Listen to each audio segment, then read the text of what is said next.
இன்னைக்கு ஒரு செய்தியை பார்ப்போம். இன்னைக்கு என்ன செய்தி பார்க்க போறோம்னா, இயேசு கிறிஸ்து பூமியில் வந்ததற்கான நோக்கம். இதுதான் இன்னைக்கு பார்க்க போறோம். இயேசு கிறிஸ்து பூமியில் வந்ததற்கான நோக்கம். இதுக்கான ஆதார வசனத்தை சொல்லிடுறேன்.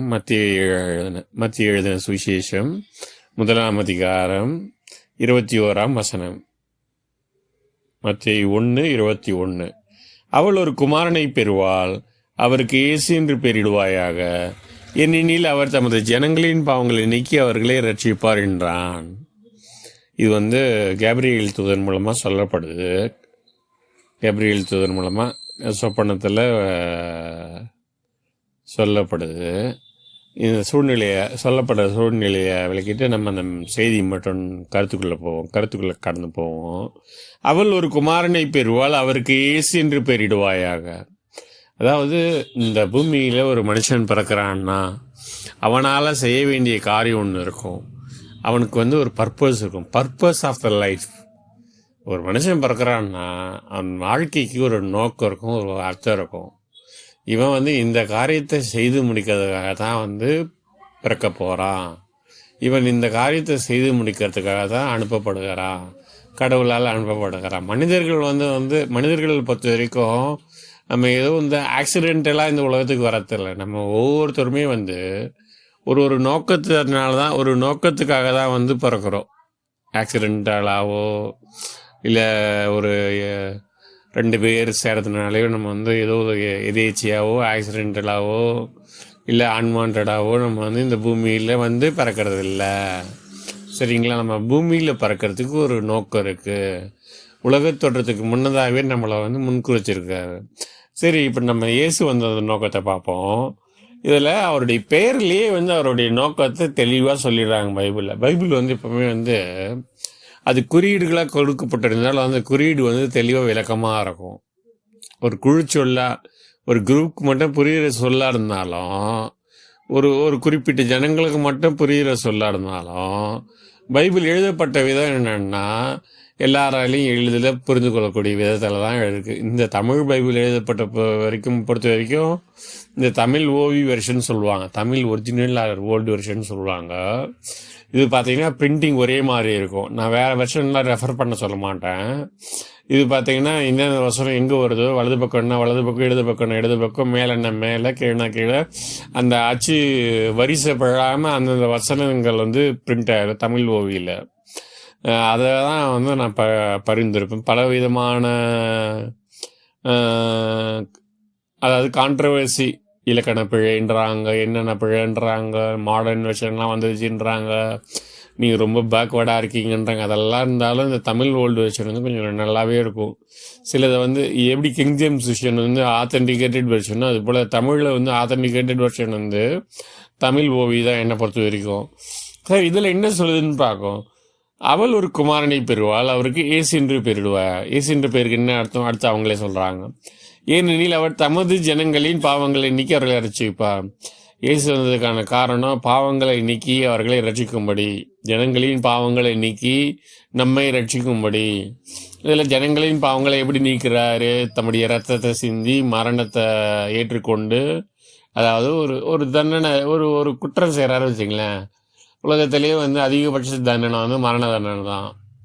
உலகத்தில் அதிகபட்ச தண்டனை மரண தண்டனை தான்.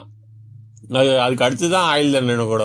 ஆயுள் தண்டனைன்றது வருஷம் அவங்க ஆயுட்காலம் முழுக்க சிறையில் அனுபவிப்பாங்களே தவிர, ஒரு வேலை செய்ய வச்சு ஒரு வாழ்வாதாரம் கொடுத்து ஓரளவுக்கு அது ஒரு மரண தண்டனைக்கு அடுத்த லெவல் தானே தவிர, மரண தண்டனை தான் உச்சபட்சமானது.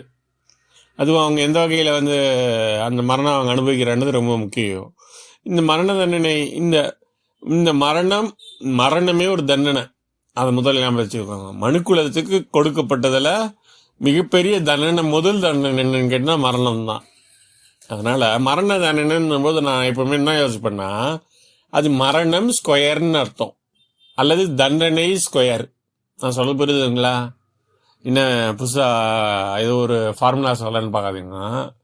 மரண தண்டனைன்ற வேர்டை வேறு மாதிரி சொல்லணுன்னா மரணம் ஸ்கொயர் அல்லது தண்டனை ஸ்கொயர், இதுதான் நான் சொல்லுவேன். ஏன்னா மனுக்குலத்துக்கு கொடுக்கப்பட்ட உச்சபட்ச தண்டனையே மரணம்.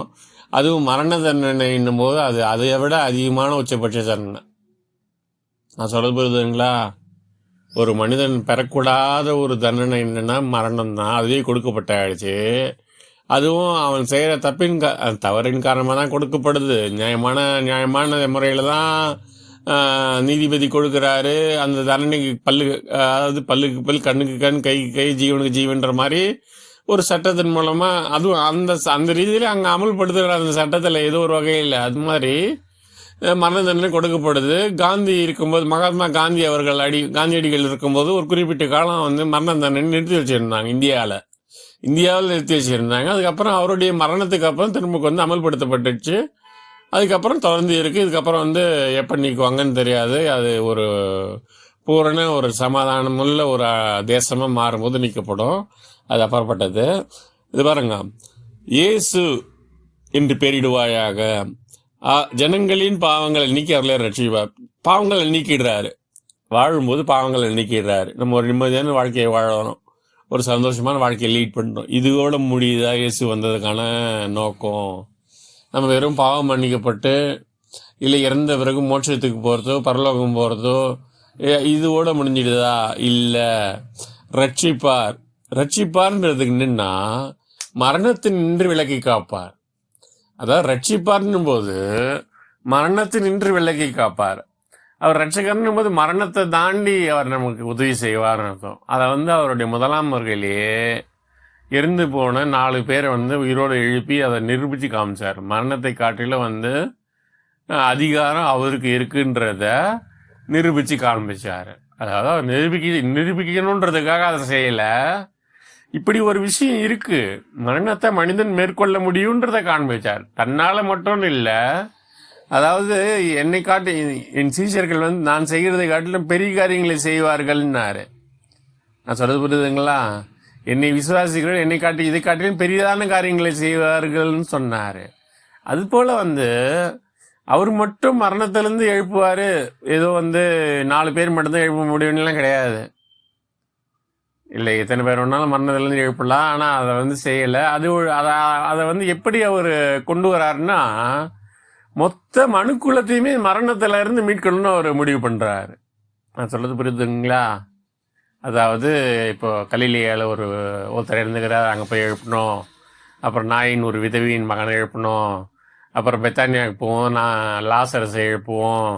இந்த மாதிரி ஒரு வழியில் போகும்போது 100 மகள் இருந்து சிறு பெண்ணை எழுப்பணும். இந்த மாதிரி வந்து ஒவ்வொருத்தர் ஒரு ஊராக ஒரு வீடாக போய் மரணத்தில் இருக்கிறவங்களாம் எழுப்பிட்டு இருந்தால் வந்து உலகம் அழிகிற வரைக்கும் நம்ம வந்து ஒவ்வொருத்தரையும் மரணத்தை வந்து எழுப்பின்னு தான் இருக்கணும். இது அவருடைய நோக்கம் கிடையாது. அதனால் வந்து ஒரு சாம்பிள், அதாவது நீங்கள் சாம்பிள் பாக்கெட்டையே என்னன்றீங்க, அதுதான் வந்து மேஜர்ன்றீங்க. ஃபார் எக்ஸாம்பிள் வந்து சினிமா தனமாக சொல்லணும்னு பார்க்காதேங்க. ஒரு படத்துக்கு முன்னோட்டம், ஒரு ட்ரெய்லர் விடுறாங்கன்னு வச்சுக்கோங்களேன். சினிமா காரியத்தை உதாரணத்துக்கு கடந்து தவறாக நினச்சிக்காதீங்க, மன்னிக்கணும். இப்போ ஒரு படத்துக்கோ ஏதோ ஒரு காரியத்துக்கோ ஒரு முன்னோட்டம் ட்ரெய்லர்னு விடுறாங்கன்னு வச்சுக்கலாம். நீங்கள் அதையே வந்து மெயின் பிக்சராக முழு படமாக எடுத்துக்கிட்டிங்கன்னா அதுக்கு அவங்க ஒன்றும் பண்ண முடியாது. ஒரு 2.5 மணி நேரம், இல்லை ஆங்கில படம் வந்து 1.5 மணி நேரம், இல்லை சில நேரத்தில் ஆங்கில படம் 3 மணி நேரம் கூட ஓடுது வச்சுக்கோங்க. நல்ல கருத்துள்ள ஒரு மோட்டிவேஷ்னல் ஃபில்மாக இருந்தால் வரவேற்கத்தக்கது. சினிமா பார்க்கக்கூடாதுன்னு சொல்லி நல்ல கருத்துக்கள், பைபிள் இல்லாத நல்ல கருத்து அதில் சொல்லிட்டு போகிறாங்கன்னு நீங்கள் அதை விளக்காதீங்க. நான் என்ன சொல்கிறேன்னா, கருத்து நல்லதாக இருந்தால் எங்கே இருந்தாலும் ஏற்றுக்கோங்க, கருத்து கெட்டதாக இருந்தால் எங்கே வேணாலும் விட்டுடுங்க. நான் சொல்கிறது புரியுதுங்களா? அது கருத்து நல்லதுன்னு உங்கள் மனசாட்சி சொல்லுதுன்னா ஏற்றுக்கோங்க, கருத்து நல்லது இல்லைன்னா அங்கே எதுனாலும் விட்டுருங்க. இப்போது ஒரு போதகர் வந்து ஒருத்தரை பார்த்து, உனக்கு சிம்சோன், ஒரு போதகர் ஒரு விசுவாசியை பார்த்து சொல்கிறாரு, நீங்கள் உனக்கு சிம்சோன்னே பேர் வச்சிருக்கலாம்ப்பா அப்படின்றாருன்னு வச்சுக்கோங்க. ஒரு வேளை அந்த விசுவாசியோட முடிவு வந்து சிம்சோனோட முடிவு போல இருக்க போகுதுன்னு அர்த்தமா அந்த போதகர் சொன்னது. சரி, யாருமே வந்து ஜூடான்னு பேர் வைப்பாங்க, ஜூடாஸ்ன்னு வைக்க மாட்டாங்க. எஸ்ஸை விட்டுடுவாங்க. ஜூடாஸ்ன்னு வைக்க மாட்டாங்க, ஜூடான்னு வைப்பாங்க. ஃபார் எக்ஸாம்பிள் வந்து நிறைய பேர் வைப்பாங்க, ஜூடான்ற பேரை சேர்த்துக்குவாங்க, யூதா அது ஜூடான்னு கூட சேர்த்துக்குவாங்க. அந்த பெயருக்கு ஒரு அர்த்தம் கொடுக்கப்படுறதுனால அது கண்டிப்பாக அவன் வாழ்க்கையில் செயல்படணும் போது அந்த போதகர் எப்படி சிம்சோன் போல இருக்கிற சிம்சோனா பேர் வச்சுக்கலான்னு அவர் எப்படி சொல்லலாம்.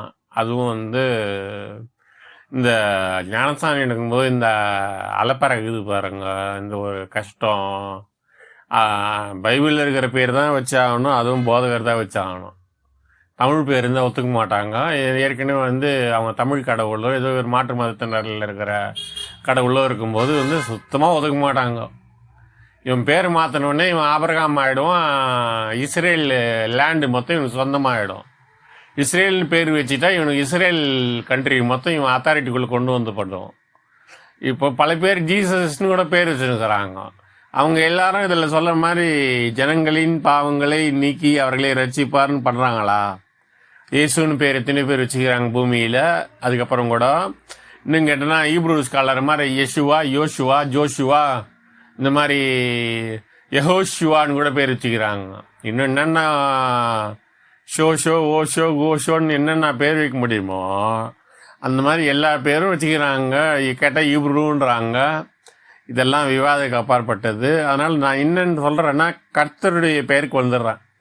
கர்த்தர்ன்ற பெயருக்கு காரணக்கர்த்தான்னு அர்த்தம், அது விட்டுடுங்க. அதை நான் இப்போ பேச விரும்பல. இயேசுன்ற பேரோடு விட்டுடுறேன். இன்னைக்கு நம்ம டாபிக் கவர் பண்ணி முடிச்சிடுவோம். இயேசு என்று பெயரிடுவாயாக பாவங்களை நீக்கி ஜனங்களின் பாவங்களை நீக்கி அவர்களை ரட்சிப்பார். மத்தேயு 1:21. இது முக்கியமான ஆதாரமான வசனங்க. ரட்சிப்பார்னும் போது முற்றுமுடிய ரட்சிப்பார்னு அர்த்தம், மரணத்தை நின்று ரட்சிப்பார்னு அர்த்தம், நித்திய ஜீவனை அழிப்பேன் என்பதே வாக்குத்தத்தம்னு சொன்னது நிறைவேறும்னு அர்த்தம்.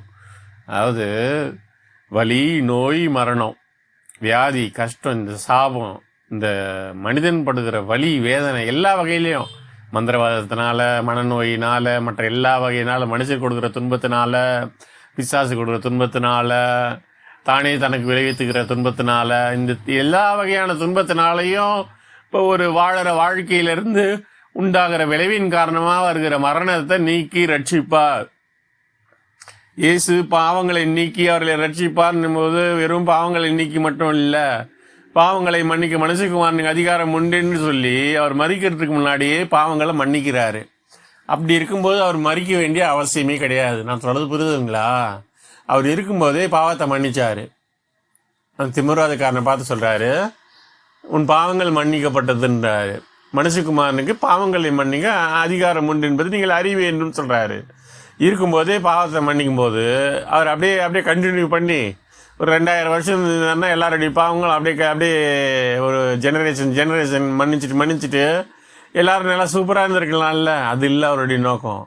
வெறும் பாவங்கள் மன்னித்து நிம்மதியாக வாழறது மட்டும் நோக்கம் இல்லை, மனுக்குள்ள முழுவதும் மரணம் எனும் சத்துருவை எதிர்கொள்ளணும், ஜெயிச்சு அவரை போலேயே வெற்றி காணணும்.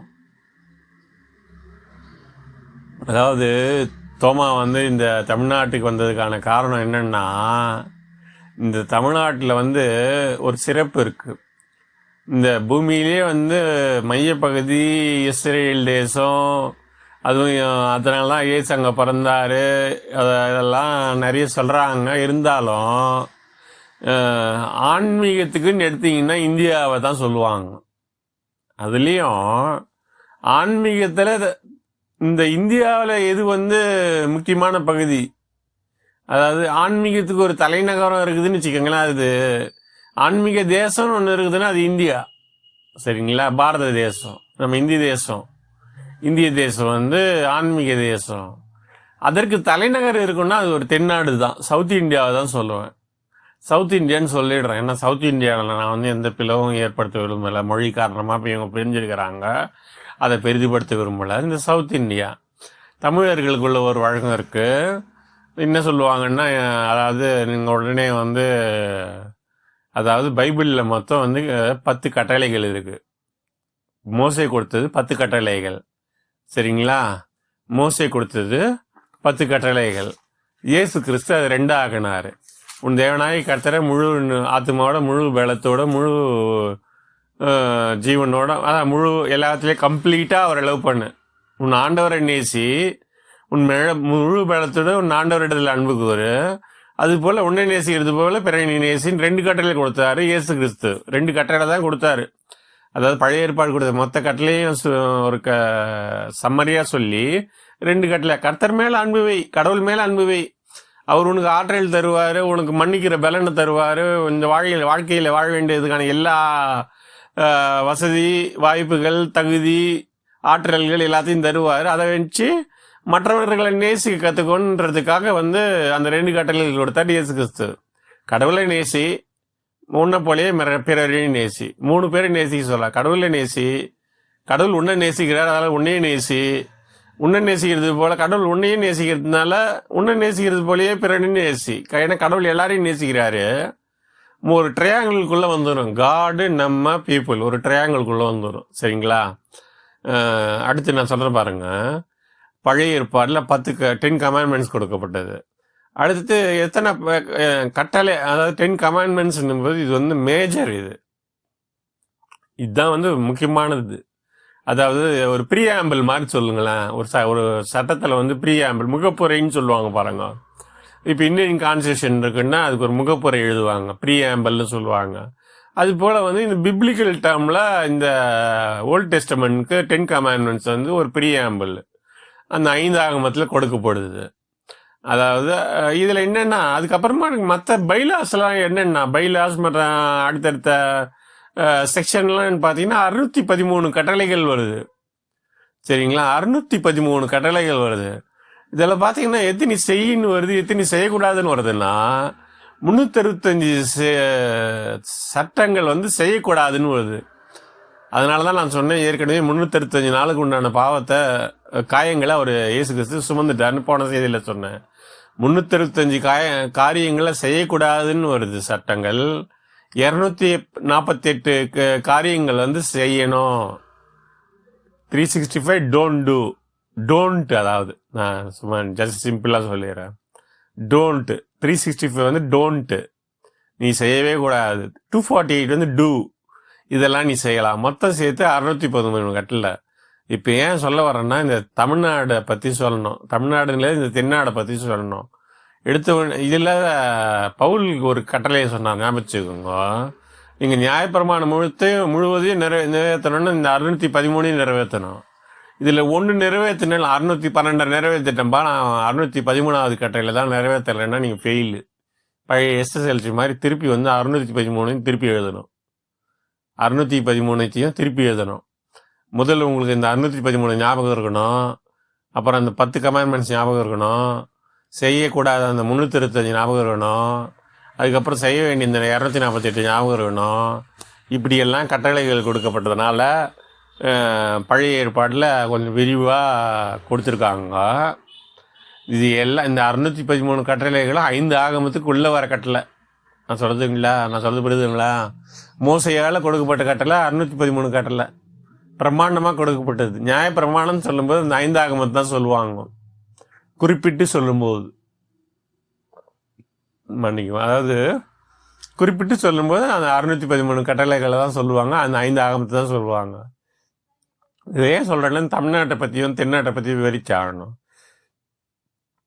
இந்த பழமொழி ஒன்று சொல்லுவாங்க, தென்னாடுடைய சிவனே போற்றி எந்நாட்டவருக்கும் இறைவா போற்றி. நான் சொல்றது புரியுதுங்களா? சிவன் ஒரு பொதுவான பெயர், கடவுளுக்கு இருக்கிற ஒரு பொதுவான பெயர். இந்த நார்த் இந்தியாவில் இங்கே தமிழ்நாட்டில் ஈஸ்வரன்னு சொல்லுவாங்க, சிவன்னு சொல்லுவாங்க, சிவம்னு சொல்லுவாங்க. இது பல பேர் இருக்குது. இந்தியில் இருக்கிற பைபிளுக்கு இந்தியில் இருக்கிற பைபிளில் கர்த்தர்ன்ற பேருக்கு ஈஸ்வரன் தான் சொல்லுவாங்க. நான் சொல்றது புரியுதுங்களா?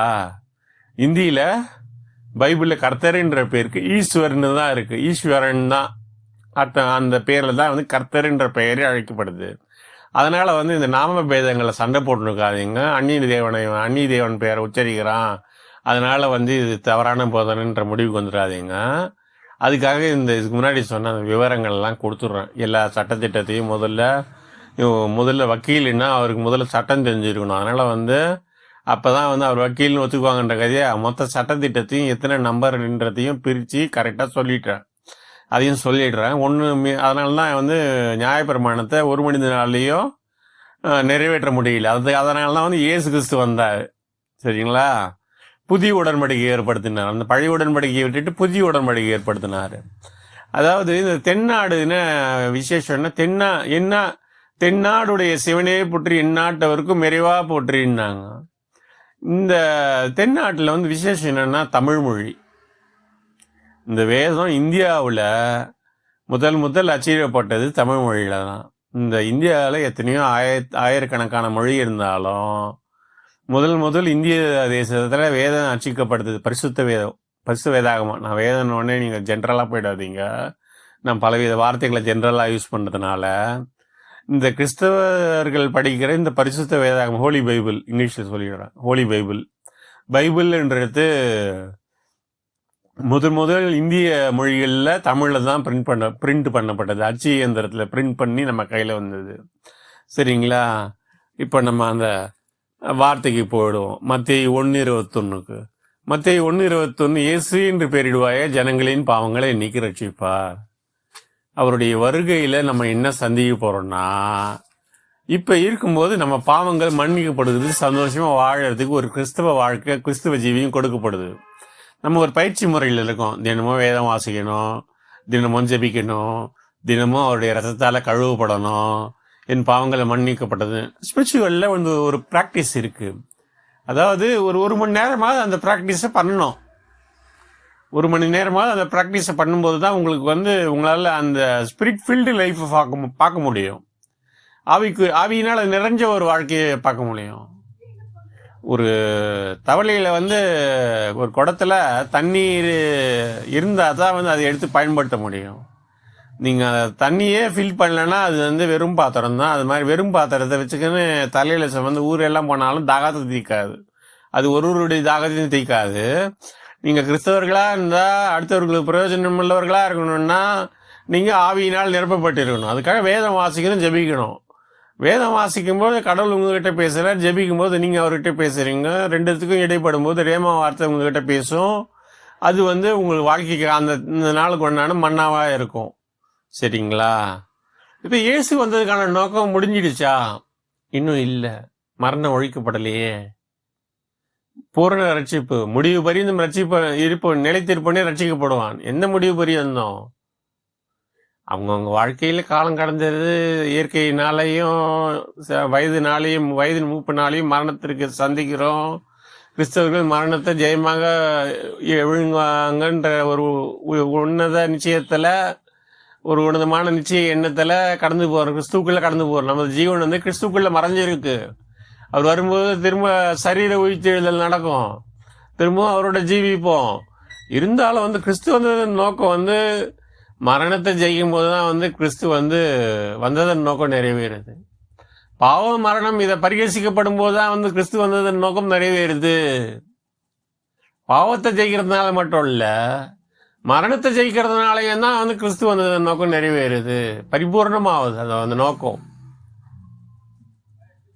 அதனால் வந்து கிறிஸ்து வந்ததன் நோக்கம் இந்த பூமியில் ஒரே ஒரு நோக்கம்தான். இந்த வலி, வேதனை, நோய், மரணம் இது எல்லாவற்றையும் நீக்கிட்டு நித்திய ஜீவனை கொடுத்து என்றென்றும் வாழ்கின்ற ஒரு பரம பாக்கியத்தை கொடுக்கறதுக்காக தான் கிறிஸ்து இந்த பூமியில் வந்தார். அவர் தன்னுடைய வாழ்க்கையும் பொருட்படுத்தாத மரணத்தை சிலுவையில் சுமந்து ரத்தத்தை சிந்தி, கடைசி சொட்டு ரத்தத்தையும் சிந்தி, கடைசியாக எழுதப்பட்டிருக்கும் ரத்தமும் தண்ணீரும் புறப்பட்டதுன்னு. அதாவது லாஸ்ட் பிளட்டும் வந்துடுச்சு. அவர் கடைசியாக இன்டேக் எடுத்த அந்த வாட்டரும் வந்துடுச்சு. கடைசியாக வந்து இன்டேக் எடுத்த வாட்டரும் வந்துடுச்சு. அதுக்கு மேலே ஒரு சரீரத்தில் ரத்தமே இல்லை. அதாவது அவர் வந்து முடிந்ததுன்னு சொல்லிட்டாரு. முடிந்ததுன்னு சொல்லும்போது எல்லாமே முடிஞ்சிடுச்சு. இனிமே வந்து நீங்கள் ரத்தம் சிந்த வேண்டிய அவசியம் இல்லை. நீங்கள் பட வேண்டிய பாடுகள் என்னன்னா கிறிஸ்துவுக்குள்ளே தான், கிறிஸ்துவுக்கு வெளியே கிடையாது. கிறிஸ்துவுக்குள்ளே என்னன்னா நீங்கள் தினமும் வேதம் வாசிக்கணும், ஜெபிக்கணும். இந்த ஐக்கியன்ற பேரில் வந்து தேவையில்லாத ஐக்கியன்ற பேரில் வந்து ஒரு குழப்பம் உண்டாகுது. கிறிஸ்தவர்கள் என்ற இடத்துல வந்து என்ன பண்ணுறாங்கன்னா ஃபெல்லோஷிப்னு சொல்லி ஒரு கூட்டம் தெரியுது. ஃபெல்லோஷிப்னாலே கூட்டம் தான். ஒரு 10 பேர் கூடுறது தான் ஃபெல்லோஷிப்னு சொல்கிறாங்க. இந்த ஃபெல்லோஷிப்னே பல கூட்டம் தெரியுது. நீங்கள் கண்டிப்பாக ஃபெல்லோஷிப்பில் இருந்தாகணும். எலியா எந்த ஃபெலோஷிப்பில் இருந்தாருன்னு தெரியல, பவுல் எந்த ஃபெலோஷிப்பில் இருந்தாருன்னு தெரியல, இயேசு கிறிஸ்து எந்த ஃபெலோஷிப்பில் இருந்தாருன்னு தெரியல. நானும் பிதாவும் ஒன்றாக இருக்கிறோம்னாரு. ஐயன் ஃபாதர் ஆர் ஒன், நானும் பிதாவும் ஒன்றாக இருக்கிறோம்னாரு. இந்த கிரீக்கில் வந்து ஒரு ஹெர்மெட்டிக் பிரின்சிபல்னு சொல்லுவாங்க. ஹெர்மெட்டிக் பிரின்சிபல்னா ஒரு 14 பிரின்சிபல் இருக்குது. ஒரு 14 பிரின்சிபல் சொல்லுவாங்க, ஹெர்மெட்டிக் பிரின்சிபல். கிரேக்கத்தில் இந்த மாதிரி ஹெர்மெட்டிக் பிரின்சிபல்னு ஒரு வரும் அந்த அவங்களுடைய புத்தகங்களில். அதில் வந்து ஒரு பிரின்சிபல் என்னன்னா as above as below, as above so below, மன்னிக்கவும் அதான் correct. As above so below, மேலே எப்படி இருக்கோ அண்டத்தில் உள்ளது பின்னத்தில் உள்ளது, மேலே எப்படி இருக்கோ அதே போல் கீழவும் இருக்குதுன்றாங்க. கீழே மீன்ஸ் இந்த சரீரத்துலேயும் இருக்குன்றாங்க. இது வந்து கிறிஸ்து எப்படி உன்னதமாக விளக்கி இருக்கிறேன்னு I and my father are ஒன்னுன்ட்டார். I and my father are ஒன்னுன்னா I am connected with father, I am continuously strongly unshakeably everlastingly eternally connected with father. Nothing can shake me with us. அவங்க இருக்கிற அந்த ஐக்கியத்தை யாராலையும் பிரிக்க முடியாது. இப்படி ஒரு ஐக்கியத்தை வந்து உண்மையிலேயே நீங்கள் பூமியில் வைக்கணும்னா மனிதர்களோடு வைக்கக்கூடாது.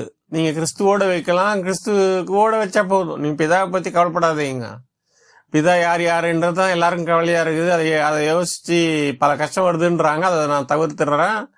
நம்ம இயேசு கிறிஸ்துவோடு நிறுத்திக்கலாம். நீங்கள் இயேசு கிறிஸ்துவோட ஐக்கியத்தில் இருங்க, வார்த்தைகளோட ஐக்கியமாக இருங்க. வார்த்தையை பேசுங்க, வசனத்தை பேசுங்க, அறிக்கை செய்யுங்க.